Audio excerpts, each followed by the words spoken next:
Tardes a todos. Eh, pues miren, yo soy el mayor de 3 hermanos hoy en día. Tuve la niñez que todo niño desea tener. O sea, yo puedo decir que soy niño de papi y mami. En mi casa no hacía falta nada, había amor, cariño, todo. Mis papás siempre se dedicaron a los negocios. Entonces yo vi algo bien curioso en mi papá. Mis papás eran esposos, socios y compañeros de trabajo. Todos sus emprendimientos eran juntos. Siempre para mí fue bien normal ver a mi papá tomado la mano de mi mamá todo el día. Pero sí hubo ciertas cosas que lo que la iba creciendo me marcaron. La primera fue que a la edad de 6, 7 años, un día mi papá me sentó, mi abuelita me estaba regañando, me estaba hablando de la Biblia, me estaba hablando de Dios. Y mi papá pues me sentó y me dijo, mire papi, no le crea. Dios no existe, es el cuento chino. A Dios lo creó el hombre para controlar la sociedad y el hombre de la sociedad se llama religión. Yo de 6 años así. Y mi papá pues yo le creía todo lo que decía. Crecí en un hogar con mucho amor. Mi papá un hombre súper amoroso y también de bastante rigor. Y mi mamá de disciplina, de la creencia que la paz educa, ahí con bastante cariño. Al ser pues empresarios en casa, había negocios buenos, había negocios malos, había cosas que en momentos que nos iba muy bien y momentos que nos iba un poco complicado. Una de esas situaciones recuerdo de que mi papá siempre lo escuché decir, a mis hijos todo lo que yo no pude. Y los negocios iban muy bien, pero dejamos de ver a mi papá. Empezó mi papá a trabajar bastante tiempo en un proyecto que tenía, en una empresa, y dijo él, bueno, hasta acá, yo no puedo seguir sacrificando a la familia, contrató un administrador, le entregó la empresa para que se la manejara, y al año de haber entregado la empresa estaba en quiebra. Cuando mi papá dice revisar las finanzas de la empresa, pues resulta que le debía a todo el mundo, ¿verdad? O sea, le debía a los empleados, a los proveedores de impuestos, al banco, y esa empresa pues quebró y esa quiebra pues nos llevó a una situación económica bien difícil, a tal grado de que yo estudiaba en escuela privada bilingüe y por 2 años no pude estudiar porque mi papá no me podía pagar la escuela, en ese tiempo solo éramos nosotros. Pero vi cómo mi papá pues intentó salir adelante con mi mamá. Trataron de hacer todo en la casa, se vendían lácteos, en la casa se vendía madera, en la casa se vendía clavos porque tenía un montón de clavos, yo me puse también la vida. Entonces, eso pues siempre inspiraba, pues en mi casa me dejaron bien claro que había que trabajar, estudiar para salir adelante. Un día, pues, un amigo de mi papá lo invitó a hacer otro tipo de negocios, o sea, algo que tal vez nunca habíamos probado, podemos decir como familia, que es lo de bienes raíces, construcción. Entró en ese rubro mi papá y nos empezó a ir súper bien. A tal grado de que después de ese bache de 2 años, había mucho mejores cosas de las que habíamos perdido en esa quiebra. Y había en la casa había una paz, o sea, yo vivía, como dicen, en un ambiente que era papá, mamá, mi hermana y yo, y como de esos brochures, o sea, de revista, mi papá todo el tiempo con nosotros, me iba a jugar, estaba todo el tiempo ahí, siempre todo mi papá ahí, al lado. A la edad de 12 años, aún estando bajo el cuidado de mi papá, que era mi papá y todo, tuve una situación que me marcó hasta los primeros años de ser adulto. De 12 años, tuve mi primera novia, que era una muchacha que tenía 24 años, que era amiga de mi mamá, y me llevó por un mundo que yo no tenía que conocer a la edad de 12 años, un mundo sexual, un mundo de pornografía, un mundo de masturbación. Y yo recuerdo de que eso me marcó tanto que yo ya en la escuela, tal vez la niña no me llamaba la atención por lo que estaban las profesoras, ¿no? Ella era mayor, entonces me encantaban los profesores. Y esto se volvió algo que empezó como juego, algo que empezó como algo sencillo y se convirtió en una adicción. Nosotros hablamos del alcoholismo, de la drogadicción y todo eso como es síntomas, porque el borracho sabe que es borracho y que se mete drogas se sabe. Pero la adicción al sexo es una adicción súper silenciosa y que puede ocasionar mucho daño porque muchas veces lleva a límites bien desenfrenados, bien complicados. Gracias a Dios, pues a mí no me pasó eso, pero sí entré a la pornografía que se convirtió en algo normal. Y con mis amigos y nuestro ambiente, que los muchachos, la pornografía la consideramos que no es nada malo, sino que no es más normal como varón, pero ocasiona mucho daño.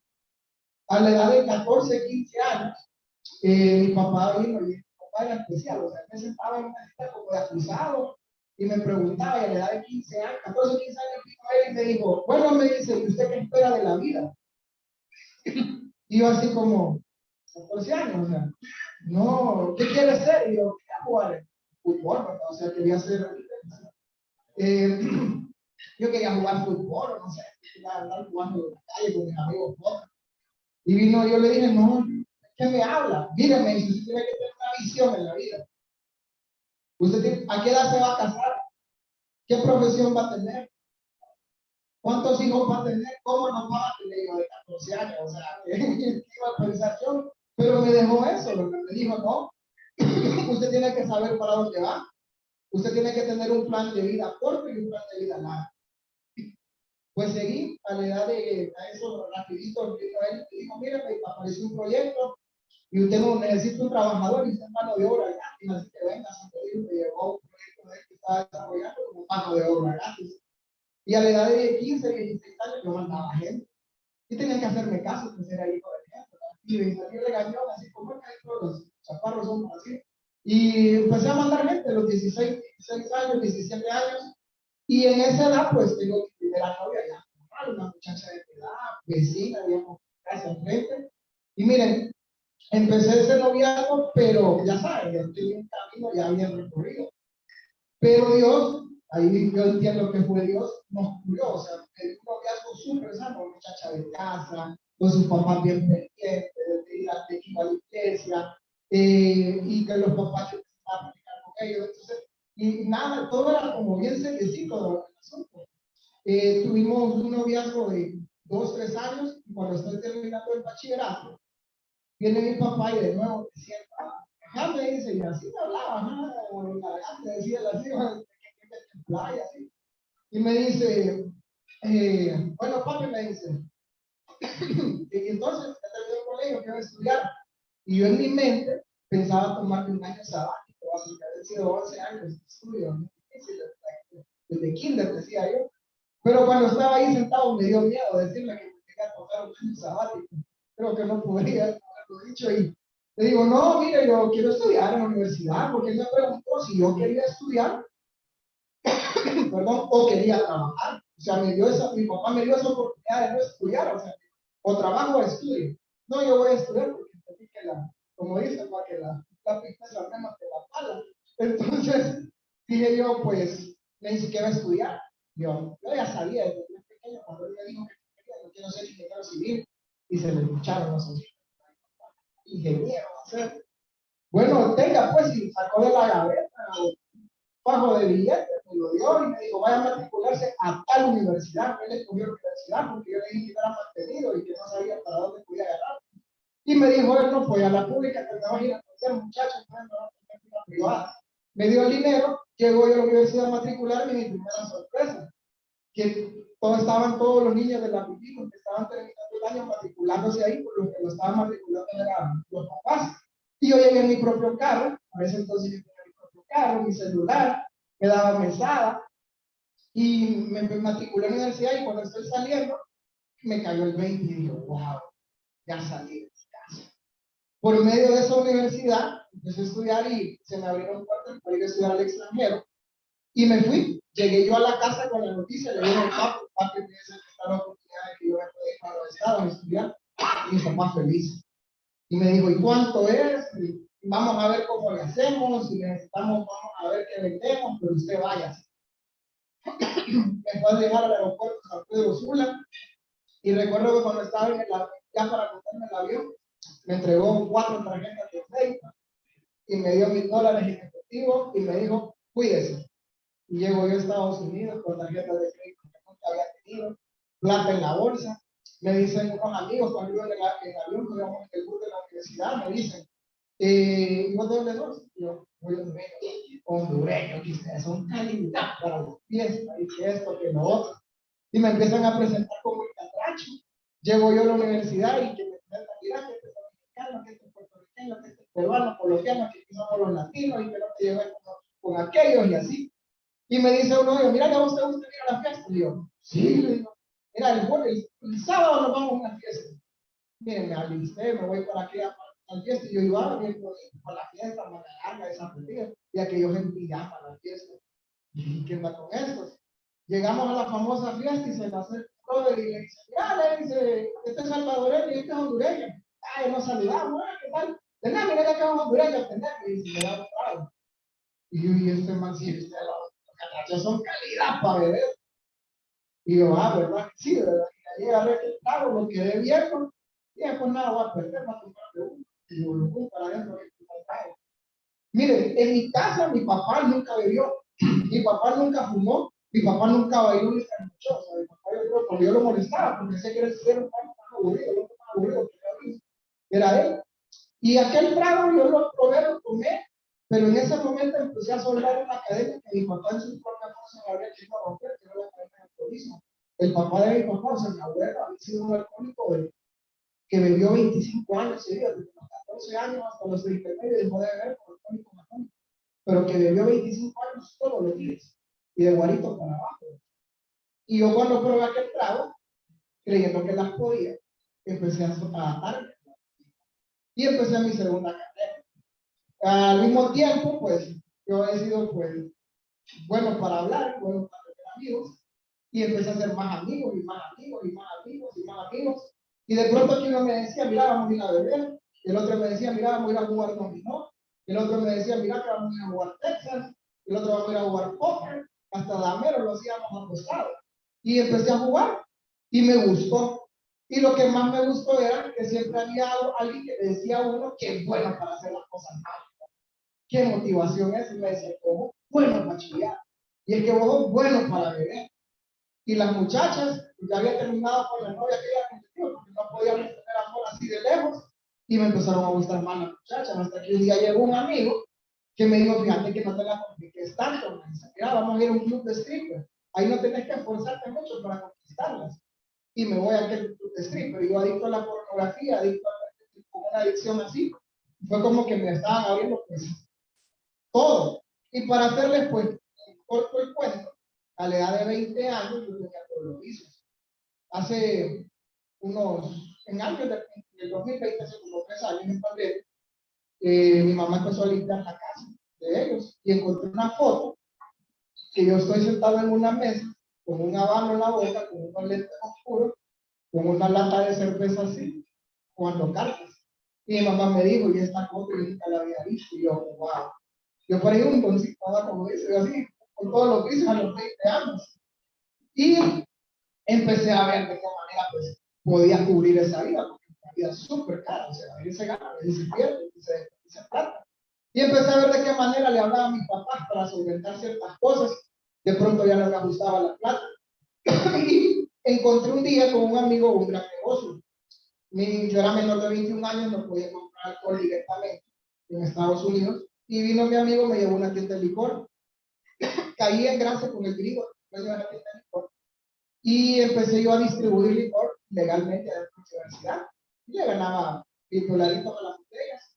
Empecé a poner, en aquel tiempo no había Facebook, no había una red social que llamaba Hyper y ponía anuncios. Y hacía mis hojitas de Excel con pedido y me iba súper bien. Así que un día hasta mi papá me preguntó que ya no le pedía dinero. Era porque yo hasta me estaba no, papá, que estoy trabajando, que mire, bueno, me salió empresario el muchacho, pero después se dio cuenta de lo que necesitaba. Pero un día pues me cacharon, no pude seguir distribuyendo el licor y no sé cuántos les habrá pasado, pero las ganas de beber son grandes. Y yo pasó una semana que no había parrillado y me sentía mal. Pasaron 2 semanas que me sentía, pero de la patada, porque no tenía $1 en la bolsa, no tenía peso, no tenía cómo pasar la tarjeta, porque mi papá ya me dio como que ya sentía en qué andaba el muchacho. Entonces le hablé a mi mamá y le digo, mami, fíjense que tengo un amigo dominicano que dice que el ron es mejor que el guaro, pero yo le digo que no hay nada mejor que el carajo. Y él lo quiere probar. ¿Usted cree que me puede mandar una botella de guaro para dársela a mi amigo? Miren, las mamás son alcahuetas. Mi tío estaba acá de Honduras y él iba para Nueva York y me llevó una encomienda. Frijoles naturas, queso, mantequilla y 4 litros de guaro. De aquellos 4 litros de guaro le regalé uno a mi amigo dominicano y se me cosita el muchacho. y llega la ambulancia, llegan los paramédicos, los bomberos llegaron ahí. Y cuando llegan, se lo llevan y encuentran una botella que decía Luzcarán hecho en Honduras. Y el hondureño, ¿dónde está? El hondureño. Me caen, como dicen, todas las avispas. Me empiezan a decir que me van a expulsar de la universidad. Al día siguiente de esa parranda, cabal, me llama el decano de la facultad y me dice que quiero una reunión. Me da la fecha, la hora. Llega ese día y en la mañana que estoy ahí en el cuarto decepcionado, que me van a expulsar y que le voy a decir a mi papá, me va a matar, me va a deshacer. Y se me acercan mis tres mejores amigos. Y me dice uno, no, vos, ¿y quién dice que esa botella es tuya? No, es que mira, yo veo diferente. Dijo que tiene que ver, ¿no? Vos decís que vos no sabes nada de eso, vos negas todo. El otro me dijo, vos pones cara de pobre, no te pongas nervioso, no demuestres tus emociones. Y el tercer amigo me dio un traguito de tequila porque me dijo, no, vos vas a ser nervioso, no vas a echar este trago porque vas tranquilo.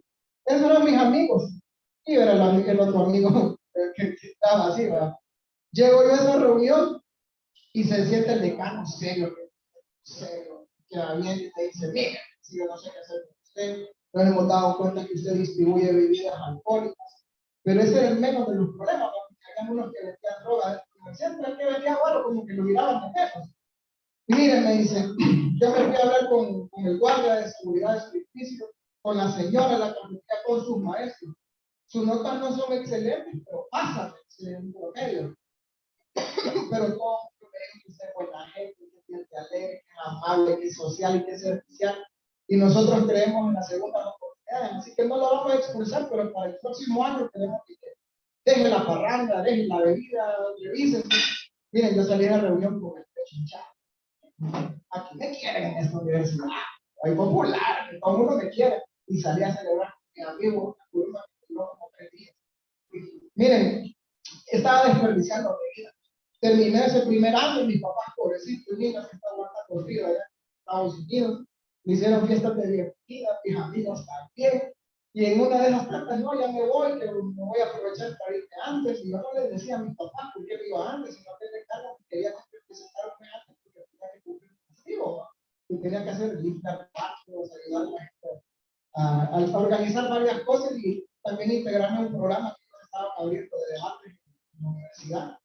Entonces, me voy un mes antes y antes de ir, mis amigos me hacen fiesta de despedida.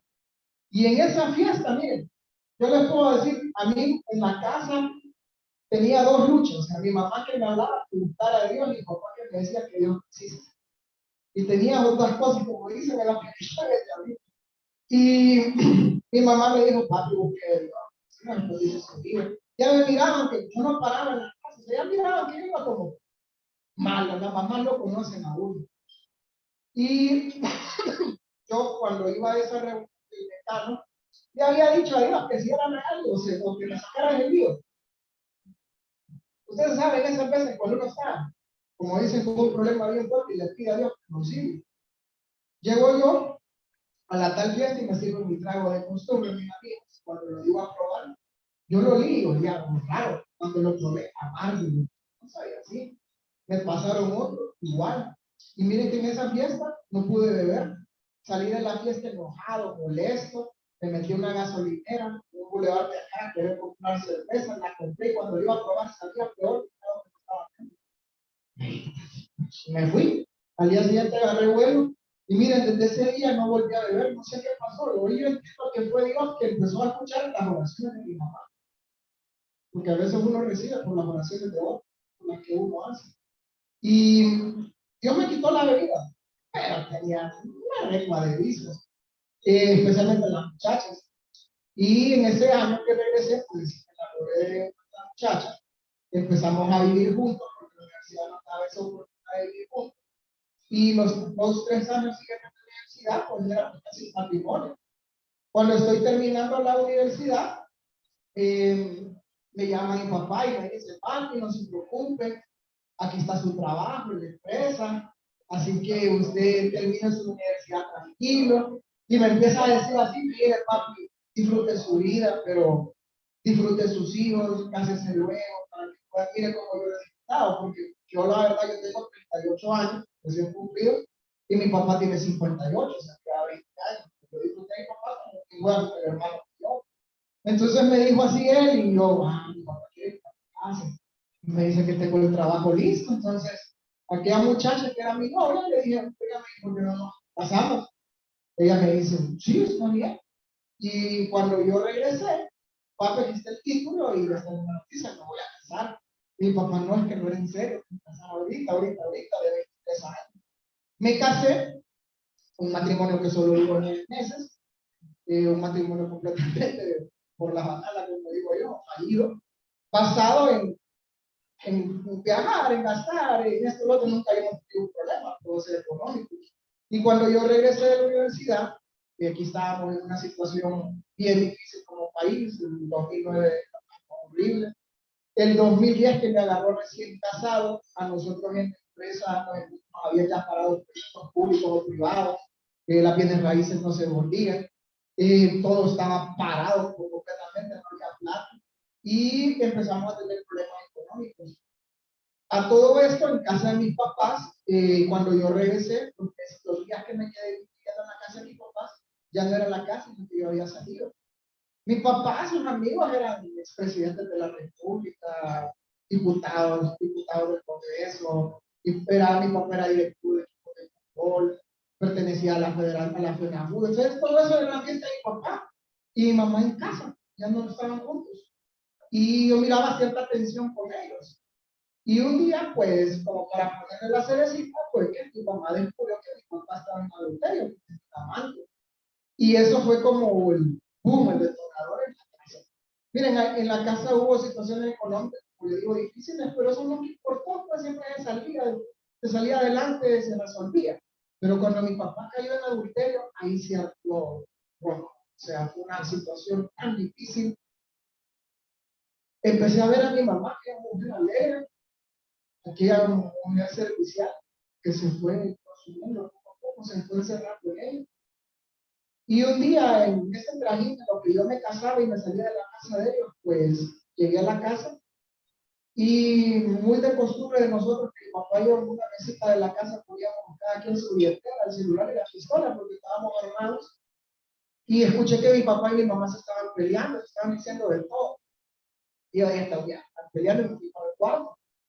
Cuando estoy acostándome en el cuarto, en la cama, escuché un disparo. Y ya en la casa ya se habían metido a la cuadra y ya había hecho los atentados, que lo habían agarrado el carro a tiros. Y vivíamos en una zozobra, entonces yo dije, se metió alguien. Cuando salgo de mi cuarto, veo que mi hermana va corriendo por el cuarto de mi papá y me dice, mami, se pegó un tiro. Volteo a ver para la mesa, en la sala, y no está, y lo que hace falta es pistola.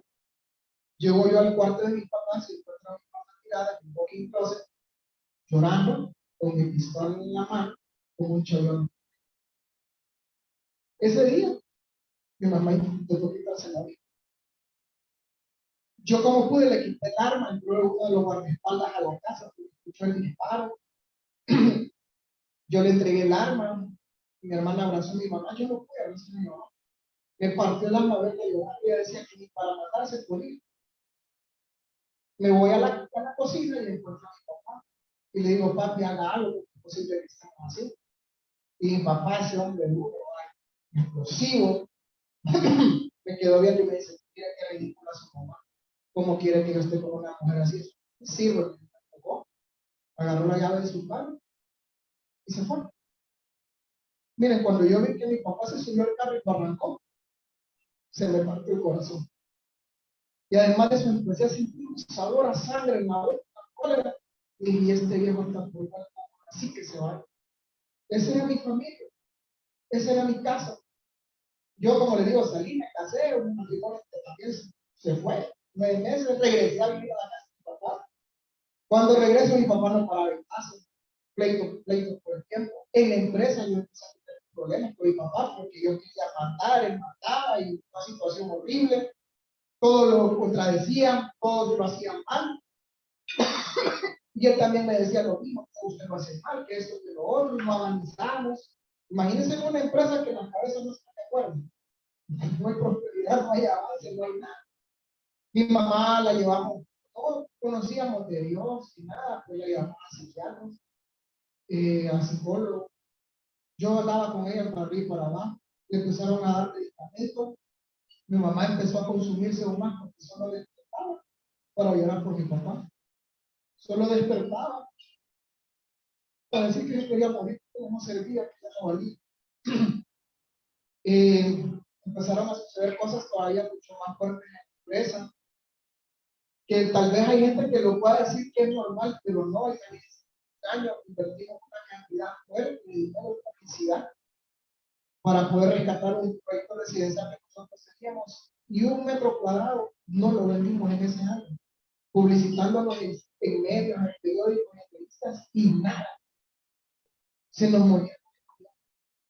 En un año tuvimos que entregar 8 empleados que fallecieron por accidentes dentro de la empresa o fuera de la empresa.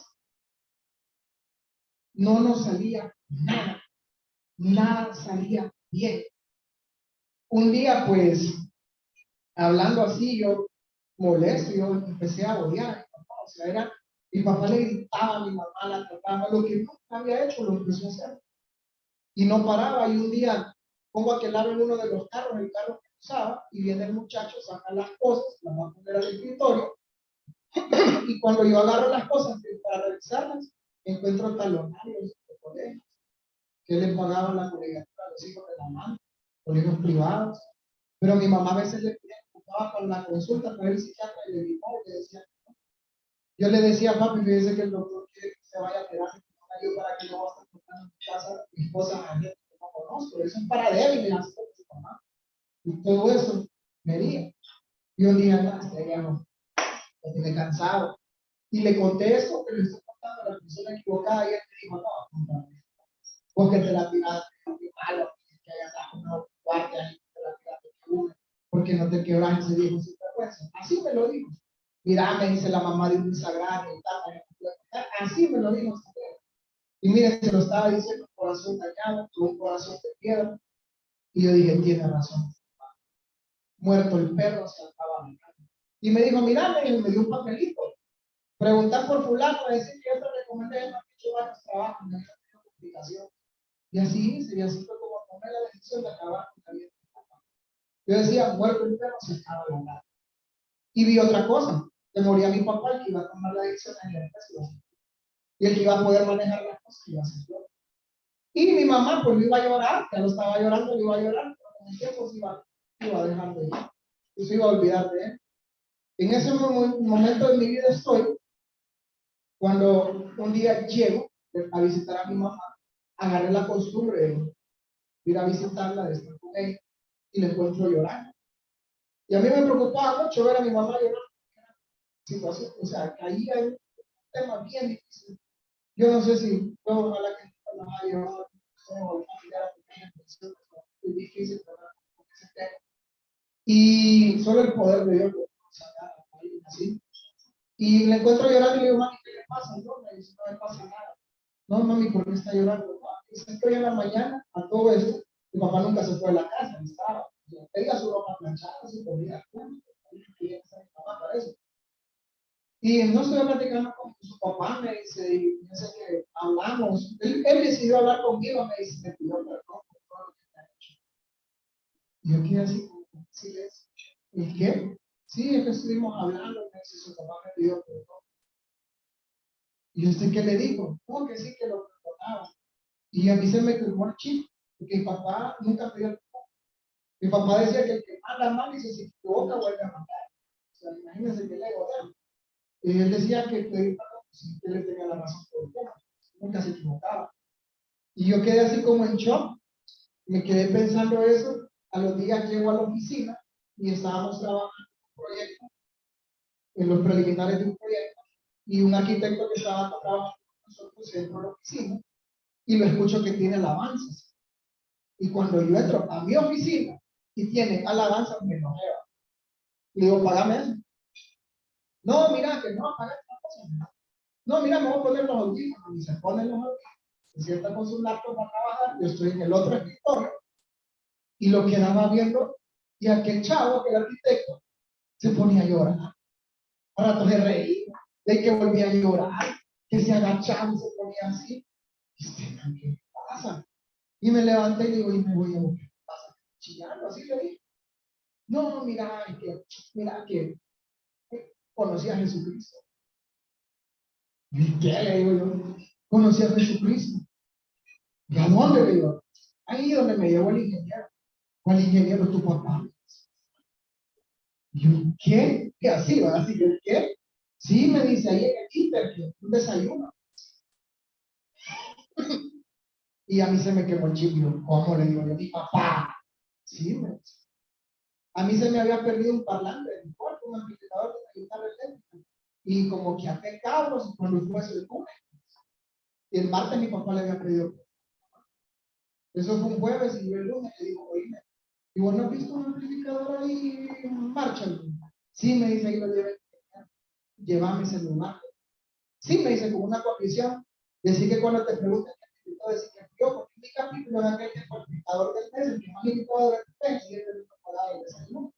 Y así es como yo llego a una reunión de la FINEC, la Fraternidad Internacional de Negocios de Evangelio un lunes a las 7 de la mañana, en el Hotel Inter, y entro yo, serio, así, quedo viendo un montón de señores sacos, pata, abrazándose. Quedo viendo a mi papá abrazándose.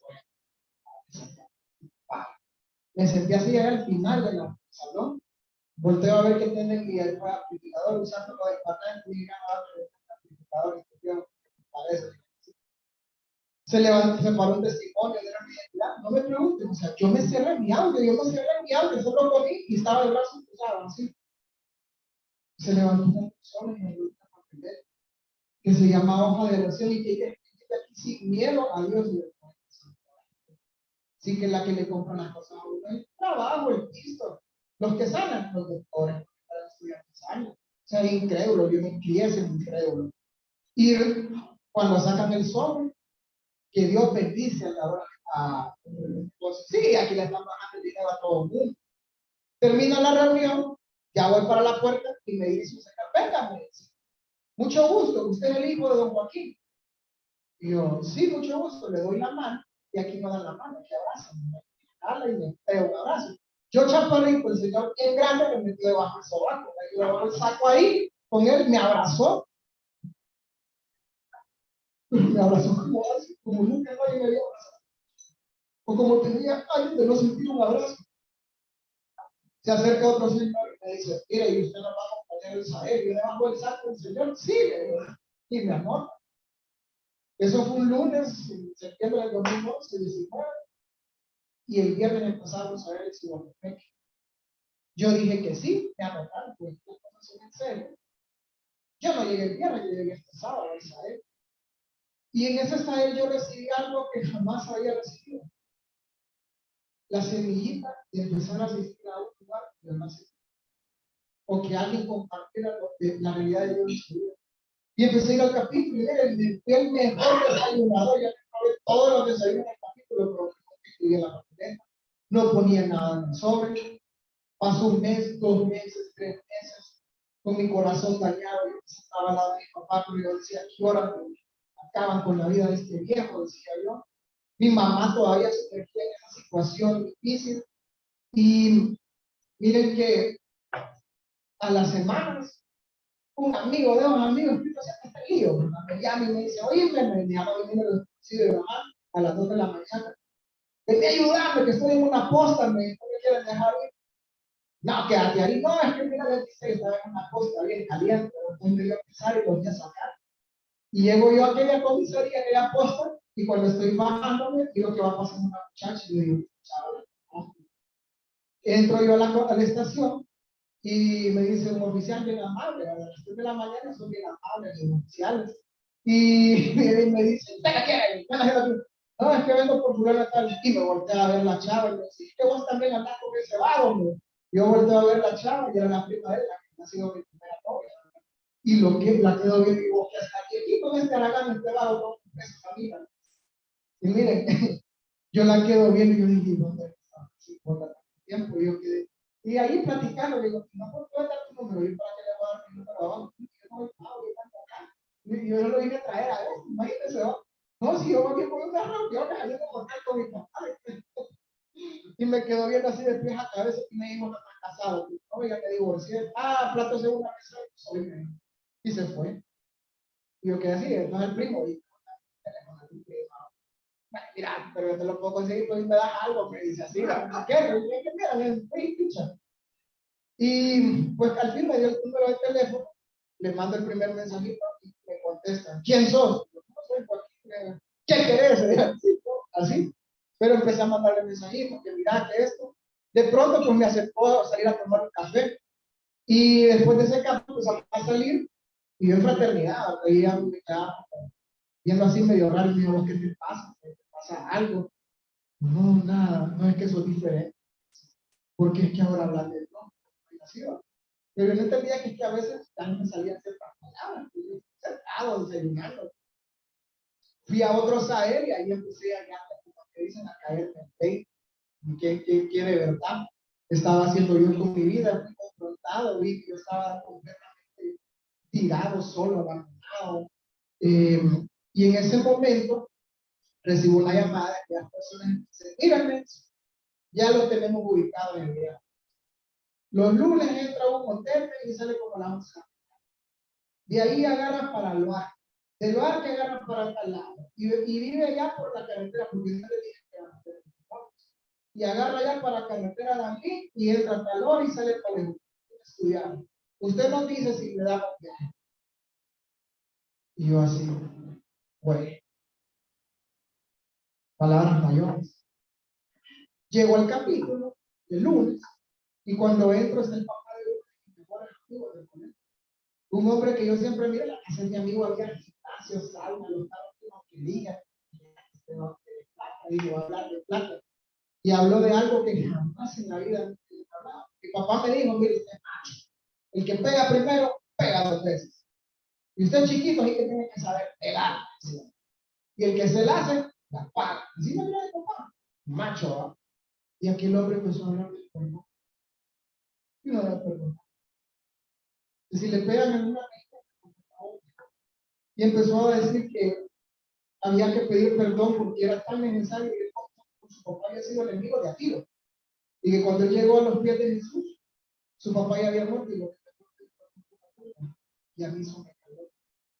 Pasé oración y me quedé viendo psicótico que estaba haciendo aquí con este señor. Y ya le empecé a contar lo que yo estaba sintiendo, oró.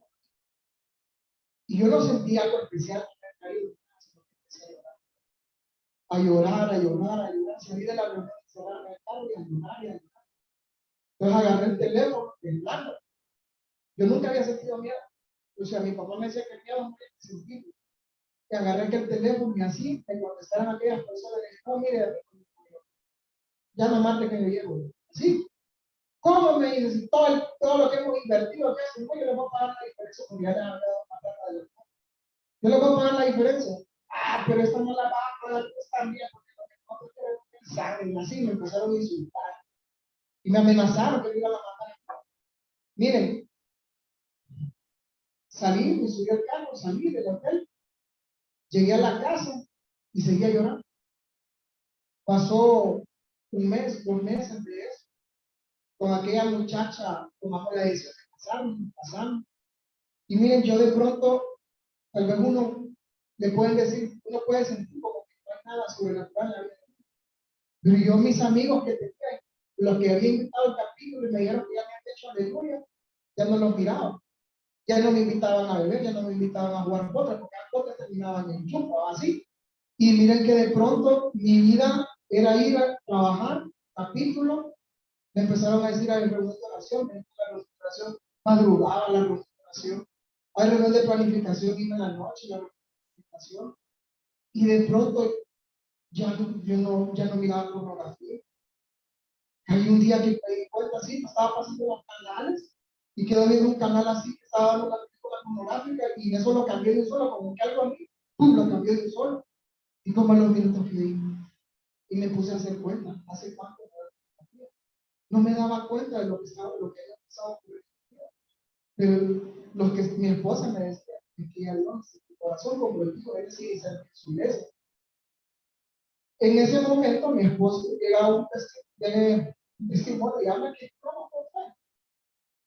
Yo tenía, créame, no teníamos problemas económicos, pero no eran como que no me podía resolver, no había provisión.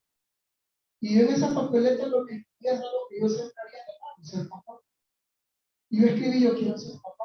La doblez se fue esa papeleta y a los 15 días mi esposa me estaba diciendo que está embarazada.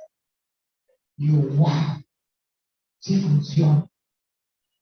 Al mes de embarazo de mi esposa, yo iba en el carro con ella, caí en un bache y ella se enojó bien feo, me caí en ese bache. Llegamos a la casa y ella está en el baño y me pide un grito. No me dijo el sobrenombre, no me explicó. Llego yo corriendo al baño y me dice, estoy sangrando. Bueno, vamos, subo al carro, vamos al hospital, la revisa el ginecólogo y le dice, uy, mamita, le dice, usted tiene un embarazo de comienzo. Usted, este niño en placenta previa, usted la placenta está en la salida del canal, usted tiene que estar acostada y andar en la calle. Y nos empiezan a explicar todo lo que el procedimiento que ella tenía que tener durante las 40 semanas de embarazo. Y entonces yo agarré estas papeletas a escribir por 36 semanas, que yo quería que mi hijo naciera de una forma natural y que mi esposa estuviese sana. Pasaron 36 semanas y en el último chequeo, cuando la está revisando el doctor, le dice así, mira papá, me dice, esto no tiene solución. La placenta sigue en canal de salida, solo quedan 4 semanas de gestación, pero hay que hacerle la cesárea hoy mismo. ¿Y por qué, doctor? Se le enrolló el cordón umbilical a este niño y el líquido amniótico ya no tiene la cantidad necesaria para soportar 4 semanas. Así que la abrimos ahora. Yo me preocupé y le dije, no, porque esa mujer no, me dice, media hora no vamos, mira, ahorita la van a preparar. Yo, 30, 45 minutos sale ella del quirófano y todo va a estar bien. Le hablé a mi papá, le hablé a mi mamá. Y miren, allí empecé, en ese lugar, en ese hospital, entendí el amor que hay en esta organización. Yo no le hablé a ningún fraterno, mi papá les habló. Y al hospital llegaron 6 fraternos a orar por mi esposa, a orar por mi hijo para que todo saliera. Llegaron ahí como hijos, ¡pum!, solo. Pasó mi esposa cesárea, se tardaron hora y media, la cesárea se complicó. Y cuando mi hijo sale, nos dicen que el niño está mal, que tiene síndrome de respiración del recién nacido, que sus pulmones no pueden madurar. En la prisa a alguien se le olvidó inyectarlo para que sus pulmones maduraran solo, o algo así. Y resulta de que al momento del parto, pues mi hijo tuvo una lesión cerebral. Tenía fisura de cráneo en este lado de la cabeza y fuimos corriendo desde un neurólogo pediatra, un cirujano pediatra, los 3 doctores con el neonatólogo dijeron que este niño está grave. Este niño no va a pasar de los 3 meses. Si pasa de los 3 meses hay que operarlo para que pueda llegar a los 5 años. Pero los 5 años ya no pasa. Este niño no va a poder hablar, no va a poder caminar. Vos vas a ser el papá especial. Y hoy lo puedo decir tranquilo. Pero ese día me vino el decir. Y yo dije, ¿por qué a mí? Y empecé, miren, empecé a quejar y decir, Dios, ¿qué dice esto? ¿Y dónde está Dios? ¿Y por qué a mí? ¿Por qué a mí? ¿Por qué a mi hijo? ¿Y dónde está supuestamente que esta papeleta funciona? Pero miren, señores, no es el papel, no es el sobre, no es el lápiz, no es ni siquiera el papel lo que está sucediendo. Es su fe, es su corazón. Eso es lo que Dios mira. No mira si llegamos revés y derecho a la papeleta, sino que mira con qué acciones en nosotros. Y yo ahí entendí que era yo. Y me voy a otros áreas. Miren, me fui a Israel más o menos así dudoso. Un compañero de capítulo, Dios le había hecho un milagro, ¿sabes? Y me dijo, mira, no tenés nada que perder. Dejé a mi esposa ese fin de semana con un niño de 25 días de nacido y me fui a Israel. Y en ese sábado, para ponerle, como dicen, en la sala, la sal, llega mi papá. Y yo quedo viendo a mi papá y yo vengo a recibir un invitado aquí. Y me dice, vamos a dormir en el cuarto. Sí, hombre, está bien, vamos a dormir en el cuarto. Así es uno. Pero en ese sábado en ese sábado tuve la oportunidad de volver a dar eso, ¿no? De poder volver a avanzar, de poder decirle, papá, perdón, porque yo no su vida, yo no por usted. ¿Y saben qué me dijo mi papá? No, papi, perdón usted me por todo el daño que le he hecho. Miren, después de esa semana con mi papá, surgió un amor que yo amaba a mi papá, o sea, lo quería. Ahora lo amo. Hoy le digo donde lo miro, papi, lo amo. Nos saludamos de besos y abrazos, sí, como nos abrazamos de besos y abrazos. Y miren que a los 15 días, después del SAE, me dice, trae que tu hijo te queda dar una lucha porque hay un doctor en Estados Unidos que quiere ver el caso. Si ustedes me preguntan si yo tenía plata para llevar a mi hijo a Estados Unidos, no la tenía, pero la podía conseguir. O sea, eso no era como un problema bien fuerte, sino que sí se podía conseguir. O sea, podemos vender cualquier cosa. Y llego yo al hospital, yo empiezo a revisar y le pareció algo extraño y me dijo, anda a hacer una radiografía ahorita. Le vamos a hacer una radiografía al niño. Subimos de nuevo a su consultorio, pone las cosas así, me queda viendo y me dice, mira, le vamos a hacer unas pruebas. ¿No? Le queda hacer unas pruebas que lo puso como político al niño y reaccionó todo. Y me queda viendo y me dice, ¿ustedes qué le hicieron? ¿Cómo ha sido? ¿Por qué le hicimos de qué? No, me dice, este niño está sano. Ahora ven y te voy a enseñar algo. Y me enseña la radiografía cuando el hijo nació con esta parte del cáncer. Y me pone la radiografía que le acaba de hacer ahora antes, con la forma de su cuerpo, con su cabecita. Y me dice, doctor creyente, esto solo es un milagro. Dale gracias a Dios y ahí yo sentí como que algo me había sido. Miren, yo entendí que la herramienta que utilizó Dios para que yo pudiera perdonar a mi papá haya sido el mismo. Pero he entendido que el que jugó con la vida y la salud de mi hijo fui yo, todos a veces nos preguntamos que por qué no está mal, que por qué no salen las cosas. Pero es que a veces tenemos cosas guardadas en nuestro corazón. Hoy en día mi hijo, ahorita en junio, ha cumplido 11 años. Es excelencia. Toca guitarra, hace poco tuvo su primer concierto de guitarra, pero uno, que lo pelea maestro de guitarra y lo pelea, se lo pelea al listo de basquetbol. Sano por completo. Decían que no iba a poder caminar, él no camina, brinca así por donde va. Y miren, algo súper especial de mis hijos, porque tengo dos de 6 años, que Dios también me la regaló. Y todas las noches mis hijos, todas las noches en su cama. Y le dicen, gracias Señor, porque nos tienes acá. Yo nunca lo tuve eso de, y que tuve todo, pero nunca tuve amor. Miren, con mi esposa, estuvimos el fin de semana allá en San Pedro, que ya es de juntas directivas allá, viendo la gloria de Dios, viendo el amor. Y iba en el carro yo, y en mi carro no me escuchaba público. No porque yo no lo ponga, sino porque mis hijos me dicen, papá, ponme la alabanza, o papá, ponme la canción, o papá, mira, mejor oremos, si me quieren conmigo, mis hijos, o yo. Viviendo, tengo 38 años, créanme, yo a veces me levanto y me pellizco y digo, Señor, de verdad, gracias, misericordia, por esto. Tengo 9 años de estar figura en el equipo de Saber de Varones, 4 de ser el director nacional, y ahí Dios sí me muestra al final de mes, que Él sí restaura, que Él sí libera, que Él sí transforma. En casa de mis papás, ahí anda mi mamá con mi papá ahora, para arriba, para abajo, después estuvieron en Malasia, ahorita van para Ghana, estuvieron ahí, han andado por ahí para abajo. Y mi mamá llorando me decía la vez pasada, mire papi, me dice, sea como sea, la plataforma conmigo y así va.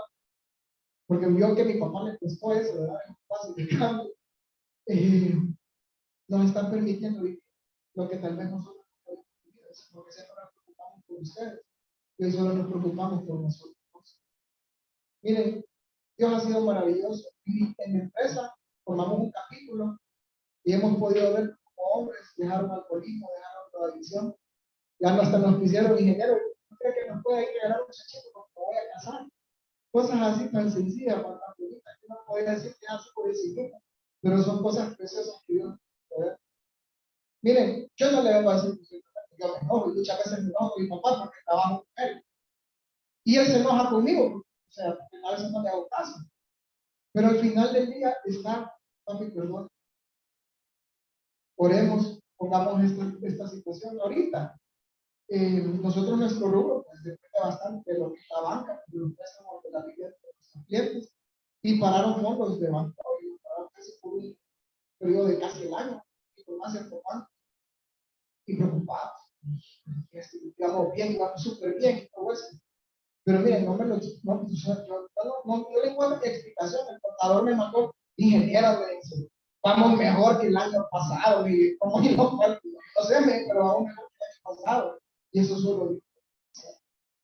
Así que ahí donde están, les voy a pedir que cierren sus ojos, inclinen sus rostros. Y hoy en esta tarde repitan conmigo esta oración. Padre Celestial, en esta tarde, delante de tu presencia, vengo a reconocer que soy un pecador. Pero en este momento me arrepiento de todo pecado, ya sea de pensamiento, de palabra, de acción y de aquello que tú me has mandado que haga y que no lo haga de omisión, papá. Te pido que me perdones. Te abro mi corazón para que entres en él. Y reconozco a Jesucristo como mi único y suficiente Salvador. Te lo pido, Padre, en el nombre de Jesús. Amén, amén y amén. Bueno, señores, ha sido un honor estar aquí con ustedes. Muchas gracias y que tengan una feliz tarde.